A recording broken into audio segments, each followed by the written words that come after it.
بسم اللہ الرحمن الرحیم۔ آج ہم UTI یعنی پیشاب کی نالی کے انفیکشن کے بارے میں بات کریں گے۔ یہ ایک بہت عام مسئلہ ہے جو بچوں، نوجوانوں، خاص طور پر خواتین میں کثرت سے ہوتا ہے۔ آج کی ویڈیو میں ہم وضاحت کریں گے UTI کیا ہے، اس کی وجہ کیا ہے، اس کی علامات کیا ہیں، علاج اور اسے کیسے روکا جائے۔ اسی لیے ویڈیو کو مکمل دیکھیے گا۔ ہمارے جسم میں ایک نظام ہے جسے پیشاب کا نظام کہتے ہیں۔ اس میں شامل ہیں گردے، مثانہ اور پیشاب کی نالی۔ جب بیکٹیریا اس نظام میں داخل ہوتے ہیں اور انفیکشن کا سبب بنتے ہیں تو ہم اسے UTI کہتے ہیں۔ اس کی وجوہات میں پانی کم پینا۔ جب ہم کم پانی پیتے ہیں تو بیکٹیریا نہیں دھلتے ہیں۔ کثرت سے پیشاب نہ کرنا بیکٹیریا کو بڑھنے کا موقع فراہم کرتا ہے۔ ٹوائلٹ کو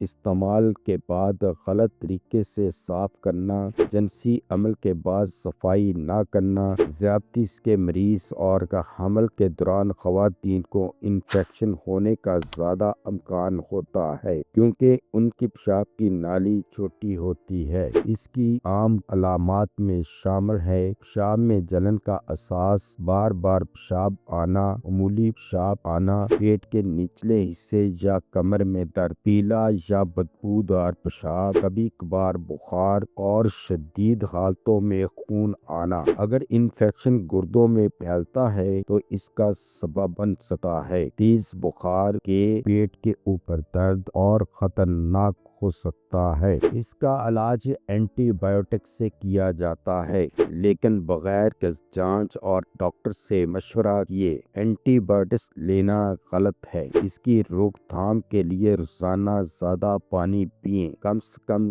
8 گلاس۔ پیشاب نہ روکا جائے۔ ٹوائلٹ استعمال کرنے کے بعد اچھی طرح صاف کریں۔ سوتی انڈر ویئر پہنیں۔ ضرورت سے زیادہ تنگ لباس پہننے سے گریز کریں۔ مٹھائیاں اور جنک فوڈ کم کریں۔ لوگ سوچتے ہیں UTI صرف گندی جگہوں سے ہوتا ہے، یہ غلط ہے۔ پانی کی کمی، کم قوت مدافعت اور ذیابیطس سے بھی۔ اس ویڈیو کا مقصد صرف آپ کی صحت سے متعلقہ معلومات فراہم کرنا ہے۔ ہم نے یہ معلومات یقینی بنانے کی پوری کوشش کی ہے کہ معلومات درست، تازہ ترین اور سمجھنے میں آسان ہو۔